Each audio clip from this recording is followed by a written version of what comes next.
Style విపరీతంగా ఉంటుంది. దాన్ని అసలు unbearable hairstyle. And second thing, మాట్లాడే భాష వల్గర్ లాంగ్వేజ్. ఇవి ఏమీ పట్టించుకోకుండా we are focusing only on education.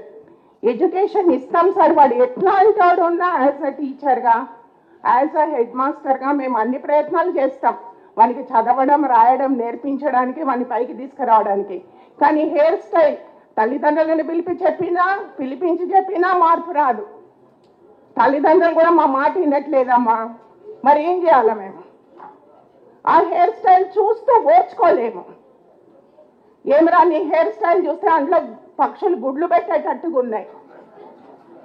ఇట్లాంటి మాటలు మాట్లాడినా కూడా చలనం అనేది ఉండదు. ఇది అన్ని స్కూళ్ళల్లో మేము ఫేస్ చేస్తున్న problem madam. Not only government schools, private స్కూళ్ళల్లో కూడా. ఓకే, మా దగ్గర ఎన్సీసీ ఆఫీసర్ ఉన్నారు. ఆయనకు చెప్తాను, అమ్మ హెయిర్ స్టైల్ పట్టించుకోండి, ఈజీగా తీసుకుంటారు. ఏదైనా పనిష్మెంట్ ఇవ్వాలంటే భయం. ఏ మ్యాథ్స్ టీచర్ నన్ను కొట్టిండు అందుకని నేను సూసైడ్ చేసుకున్నా. మేము భయపడుతున్నాం సార్ పిల్లల్ని చూసి. సస్పెన్షన్ ఆర్డర్స్ ఇస్తారు. ఏంది ఇది? మేము యాజ్ అ టీచర్గా ధైర్యంగా పోయి ఒక పిల్లోనికి నువ్వు చేసింది తప్పురా, నువ్వు చేసింది తప్పురా అని చెప్పలేనప్పుడు యాజ్ అ అడ్మినిస్ట్రేటర్గా I fail in that. As a టీచర్గా టీచర్ కూడా ఫెయిల్ అయినట్టే. మరి దీన్ని ఎందుకు ఫోకస్ చేస్తలేరు?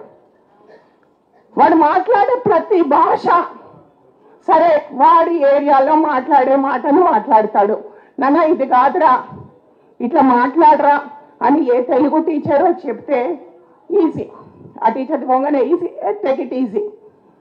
ఓకే, ఆ లాంగ్వేజ్ అట్లనే కంటిన్యూ అవుతుంది, ఆ హెయిర్ స్టైల్ అది అట్లనే కంటిన్యూ అవుతుంది. ఈ మీడియా ప్రభావంతో పిల్లలు ఇట్లా తయారవుతున్నారు. మరి మీడియా గురించి ఎందుకు మాట్లాడరు? సినిమాలకు ఎందుకు మీకు పర్మిషన్ ఇస్తున్నారు?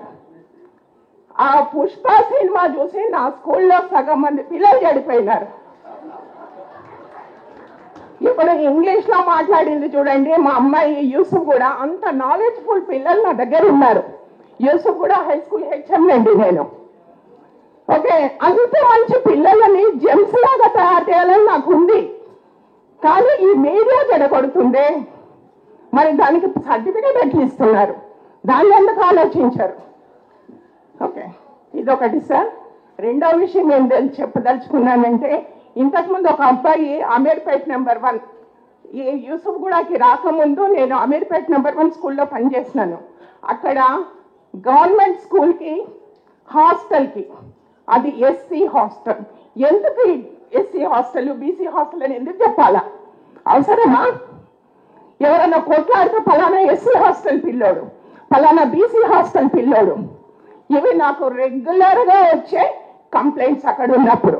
అంటే అక్కడ 10 మంది పిల్లలలో 9 మంది ఎస్సీ పిల్లలకి ఇస్తే ఒక బీసీ క్యాండిడేట్కి ఇవ్వాలి, అది రూల్.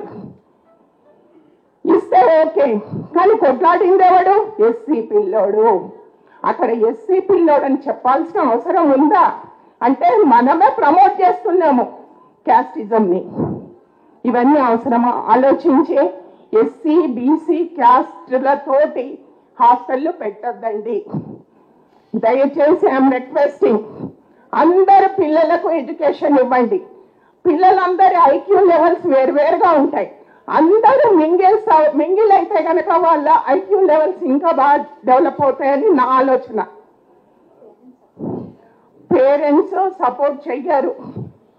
ఇంకొకటి, అమ్మాయి ఒక మాట అనింది, పేరెంట్స్ సపోర్ట్ చేయాలా? ఆ పిల్లకి నేను చెప్పింది ఏమీ లేదు, కానీ నిక్కచ్చిగా ఆ పిల్ల అనుకున్న మాటలు చెప్పింది మా స్టూడెంట్. పేరెంట్ కేర్ తీసుకోవాలా? పేరెంట్ మీటింగ్కే రాడు. ఏం కేర్ తీసుకుంటారండి? హెయిర్ స్టైల్ గురించి చెప్తే అమ్మ నా మాట వినడు. ఏం చేయాలా నేను? ఒకవేళ నేను కటింగ్కి డబ్బులు ఇచ్చి పంపిస్తే ఫలానా హెచ్ఎం ఇట్లా చేసిండ్రు, ఎవరో ఒకరికి లెటరు, పేపర్కి లెటరు, ఇవి చేస్తారు. మరి నేనేం చేయాలా? అంటే పనిష్మెంట్ ఇవ్వడం తప్ప. ఇంకొకటి, 10th క్లాస్ ఓపెన్ 10th పంపిస్తారు. ఓపెన్ 10th ఎవ్వరూ పంపమండి. ఏ గవర్నమెంట్ హెడ్ మాస్టర్ కూడా ఓపెన్ 10th పంపము. తర్వాత రెండో విషయము, పిల్లలకి చదువుకోమని చెప్తాము, లాస్ట్ వరకు కూడా హాల్ టికెట్లు డౌన్లోడ్ చేసుకుంటారు. ఎక్కడ నేను పనిష్మెంట్ ఇవ్వలేదు. వాడి జీవితంలో ఎక్కడ సెట్ అవుతాడండి? ఇది తప్పు అని మనకి తెలియడమే లేదు. అంటే నేను చేస్తున్నది పనిష్మెంట్, నేను ఇస్తున్నది పనిష్మెంట్ అని నేను అనుకోను. వాడి జీవితంలో వాడిని సెట్ చేయాలనుకుంటా. పనిష్మెంటే ఇవ్వద్దు. 10వ తరగతి దాకా పనిష్మెంట్ లేకుండా, డిటెన్షన్ లేకుండా 10వ తరగతికి వచ్చిండు. 10వ తరగతిలో ఏదో పాస్ అయ్యిండు. బయటకు వచ్చిన తర్వాత ఇంటర్మీడియట్లో మన రిజల్ట్ పడిపోతుంది. ఇంటర్మీడియట్ దాకా అందరు రారు. వాడు ఏమవుతాడండి? క్రిమినల్ తయారవుతాడు. కాబట్టి నేను అనేది ఏంటంటే పనిష్మెంట్ అనేది స్కూల్ లెవెల్లో ఉండాలి, కొంత లిమిట్ వరకు. ఇది తప్పు అని చెప్పగలిగే ధైర్యం టీచర్కి రావాలా. టీచర్ ధైర్యంగా ఏ రోజైతే చెప్తాడో ఆ రోజు ఆ సొసైటీ బాగుపడుతుంది. టీచర్ ధైర్యంగా చెప్పకపోతే సొసైటీ బాగుపడదు. ఇది నేను అనుకున్నదండి, నా ఒపీనియన్ అండి. ఓకే, మానిటరింగ్ కూడా యాజ్ అ డిప్యూటీ ఐవైఎస్ గా నేను ఖైరతాబాద్ 1లో పనిచేస్తున్నాను. నేను వెళ్ళిన ప్రతి స్కూల్, నా అండర్లో 7 స్కూల్స్ ఉన్నాయండి. ఈ 7 స్కూల్స్లో 5th క్లాస్ పిల్లలందరికీ చదవడం వస్తుంది. నేను డిక్లేర్ చేస్తున్నాను, 5th క్లాస్ పిల్లలందరూ చదువుతున్నారు. అంటే మేము అచీవ్ చేసినాం. అది రాయడం నేర్పించుకుంటాము. ఓకే, చదవడం రాయడం ఈ అకాడమిక్ ఇయర్ ఎండింగ్ వరకు మేము చేస్తాము. కానీ మరి పిల్లోడికి టీచర్లు లెక్కలేదు, హెడ్ మాస్టర్ లెక్కలేదు, ఎవరు లెక్కలేదు. మరి వీళ్ళు ఎవరు బాగా చేయాలా?